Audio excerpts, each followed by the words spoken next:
Dr Daoud, c'est quoi New Hair Graft? New Hair Graft est une compagnie qui a été créée il y a 1 an de cela avec mon collègue, le docteur Arthur Moffician, et pour l'activité de greffe des cheveux. En fait, nous sommes dans la greffe des cheveux, mon collègue et moi, depuis 25 ans. Et nous avons voulu créer notre propre compagnie, donc depuis 1 an. Maintenant, nous sommes à Siquaire de Grand B. Et donc, nous travaillons ici en pleine, avec toute une équipe, en fait, d'infirmières qui nous assistent pour nos patients. C'est quoi un cheveu, hein? On en a des millions, ça tombe tous les jours. C'est quoi un cheveu en fin de compte? Alors là, il faut remonter très très loin dans l'embryogénèse. Quand vous êtes dans le ventre de votre maman, c'est là que ça commence en fait. Les cheveux commencent en fait il y a des cellules qui se transforment dans l'embryogénèse et qui donnent donc les poils, les cheveux, la barbe, etc.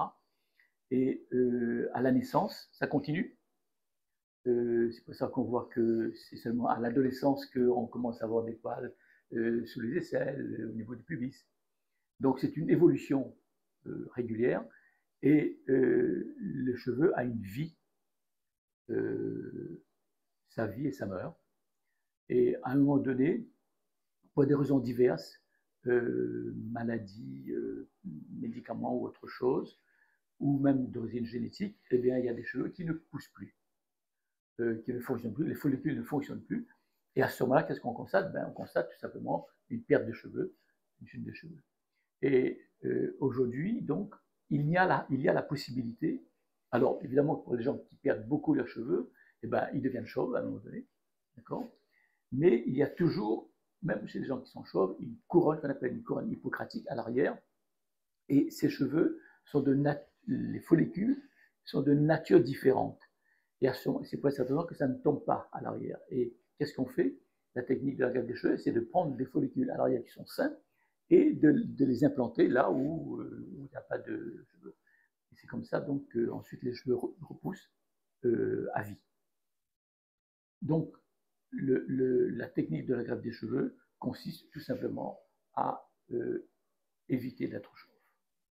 Bien sûr, vous n'allez pas retrouver la densité que vous aviez à l'âge de 20 ans, mais quand même, entre ne pas avoir du tout et avoir quand même des cheveux, voilà, c'est toute la différence. Ce que vous avez expliqué, c'est de la restauration capillaire. C'est de la restauration capillaire? C'est de la restauration capillaire, tout à fait, c'est de la transplantation capillaire, exactement, mais on ne peut faire que sur ses propres cheveux. On ne peut pas prendre les cheveux de papa, les cheveux de papa, de maman, du frère, de la sœur, pour implanter, parce qu'il y a un phénomène de rejet, tout simplement. Donc on est obligé de prendre ses propres cheveux pour réimplanter en fait ses propres cheveux. Quels sont les aspects qu'on doit prendre pour ses cheveux? Alors il faut d'abord, quelqu'un qui vient nous voir pour un problème de cheveux, il faut toujours rechercher la cause de la chute des cheveux. Ça c'est très important parce que cette personne de toute façon souffre. Quelque part, il a une souffrance morale, le fait de perdre ses cheveux, et donc il faut chercher la cause.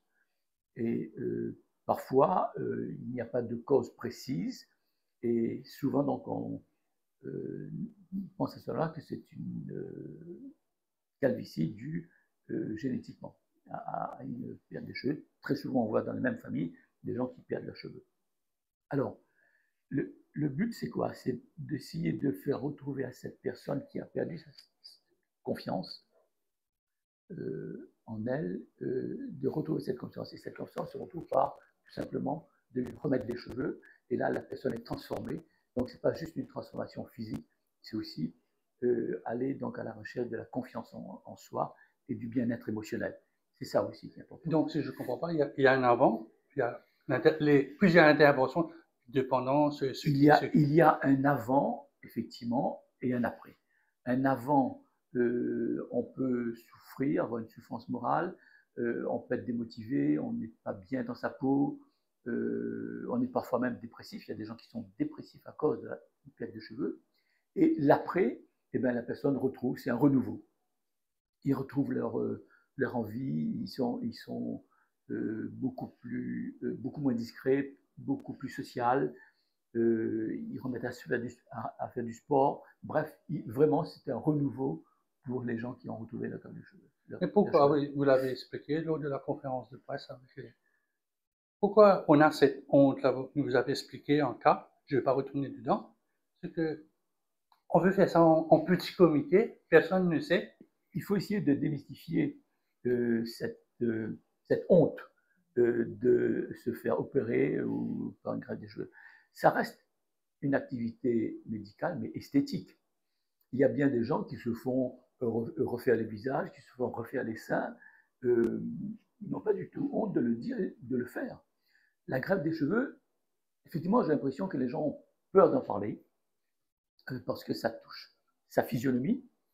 Et donc, ils ont dit, ah ben tiens, mais qu'est-ce que tu as fait? Comment se fait-il que tu as changé, etc. Donc, ils ont honte de le faire. Or, je pense qu'aujourd'hui, il faut absolument que les gens se rendent compte qu'une greffe des cheveux, c'est une activité médicale comme une autre. Quand on est malade, on va voir le médecin pour essayer de se faire soigner, pour être mieux dans sa peau. Et bien là, c'est pareil. Vous avez une souffrance morale qui n'est pas une souffrance physique, morale. Et bien, vous allez voir le médecin qui est spécialiste de la greffe des cheveux pour vous sentir mieux, simplement. Donc, il n'y a pas de raison d'avoir peur ou d'avoir honte de se faire traiter ou soigner. Est-ce que l'intervention se fait en un seul coup? Ou bien, il y a des cas où vous avez 2 ou 3 interventions parce qu'il y a une limite à tirer aussi des cheveux. Alors, l'intervention se fait en une fois dans la journée, mais il arrive que parfois, lorsque la calvitie est importante, il est nécessaire d'avoir 2 interventions, pas dans la même journée, bien sûr, 2 interventions espacées dans le temps. En général, après 6 mois, on peut refaire une deuxième intervention. Mais oui, dans certaines calvities qui sont très importantes, on doit faire 2, voire même parfois 3 interventions. Voilà, ça c'est tout à fait possible. Mais alors, il y a vous avez dit, alors il y a du cuir chevelu. C'est dans la même place que vous prenez parce que ces cheveux-là, ils ne poussent pas de la même façon que devant. C'est absolument au même endroit, quel que soit le nombre d'interventions que l'on fait, 2 ou 3 interventions. La zone de nœud, c'est là où l'on prend les cheveux, à l'arrière. C'est toujours à cet endroit parce que là, les follicules sont sains, sont en bon état. Donc, on est obligé de prendre à l'arrière, au niveau de la nuque, les cheveux pour réimplanter, quel que soit le nombre d'interventions que l'on fait. Donc, une intervention qui dure L'intervention dure environ, dans une journée, ça peut durer environ 5 à 6 heures de temps, au total. Le moment où vous arrivez, le moment où vous repartez, parce qu'il y a une pause déjeuner, etc. Donc, mais l'intervention même dure, le prélèvement, ça dure environ 2 heures de temps au prélevé. Et l'implantation elle-même, ça dure environ 2 heures et demie. Voilà, ça c'est. Mais après, il y a les à côté, etc. Donc, les à côté, c'est qu'est-ce qu'il y a après? Donc, le patient est là, il est en anesthésie, je pense, locale.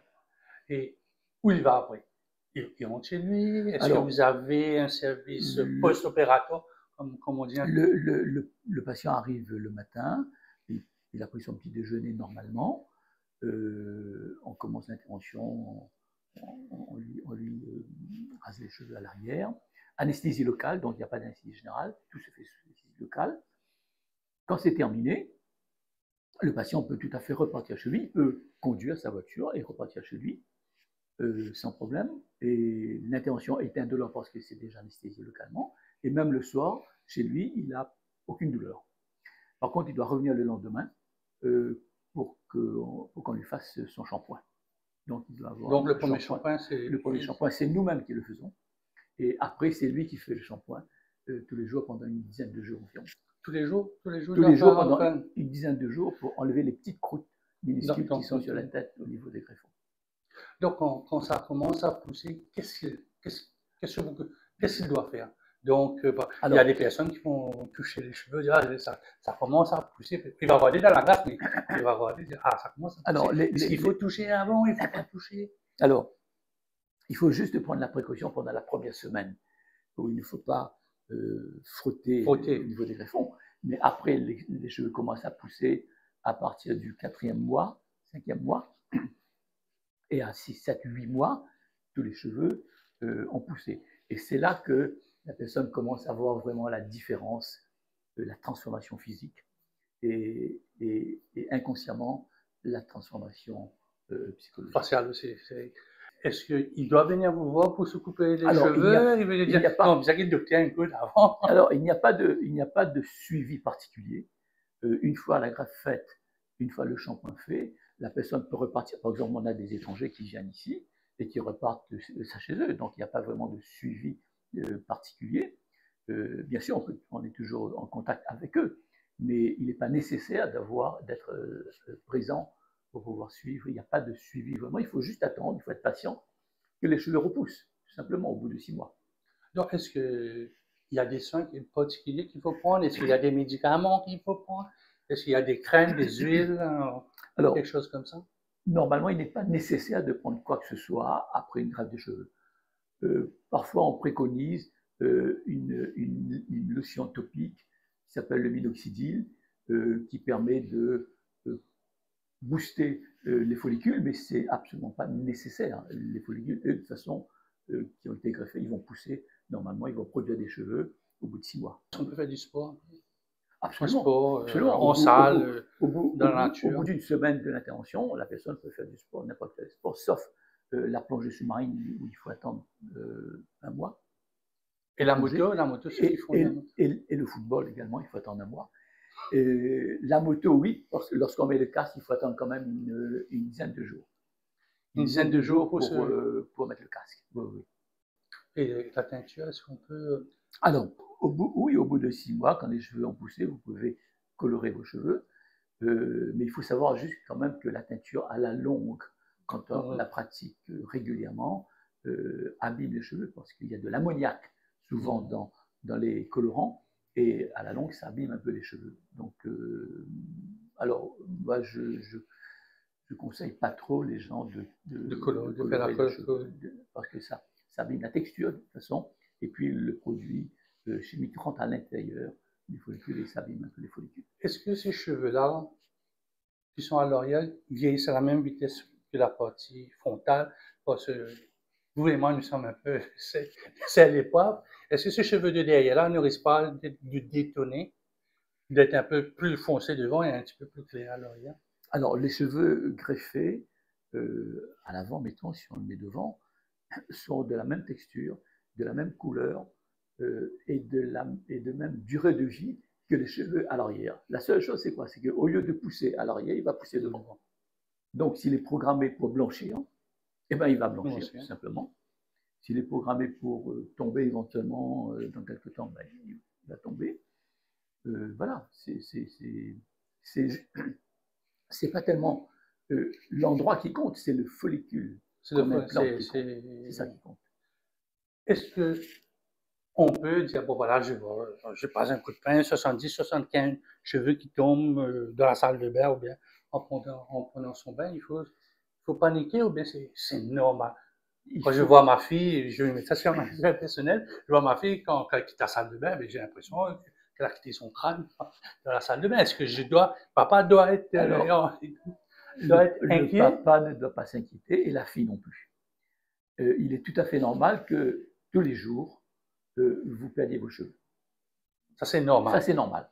On ne parle pas de calvitie, on ne parle pas de rien, on parle d'une chevelure normale.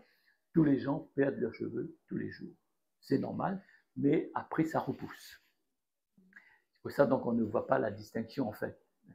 C'est quand la densité commence à diminuer vraiment et qu'il y a une sorte de clairière, c'est là qu'on voit que vraiment il y a donc des follicules qui ne fabriquent plus les cheveux.